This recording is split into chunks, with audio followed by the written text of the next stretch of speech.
Harold, let me bring you in here. You know, there were echoes of the carnage speech that we heard the first time around.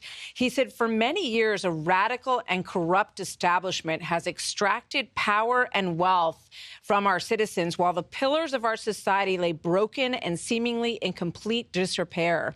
We have a government that cannot even manage a simple crisis at home. And he went on to talk about the suffering people in North Carolina and California. That was a very blunt assessment while President Biden and Vice President Harris sat by and listened.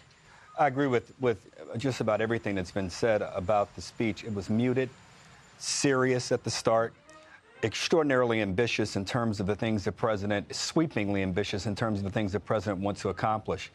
I think when you have a presidential election, the person that wins is often the winner because people are either saying, I really like what you've done, or they're dissenting. In this election here, people dissented. The border, the two economies we have, we certainly, when the president talks about America the way he does, we have a strong economy, but it's not strong for everyone. You still have 27 and 28 and 29-year-olds living at home. You have an affordability crisis with housing and insurance and food. That's what I heard in his most favorable light, what the president was trying to say.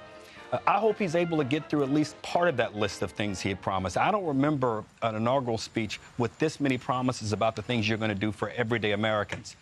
But again, if there's a president in my lifetime who has survived what he has survived and who is willing to lay the cards down on the table like any other president, and Carl and Dana have worked for presidents before, you've not seen anything quite like this. So I wish him nothing but the best, but he should understand now, and all of his supporters should understand, he's now the president.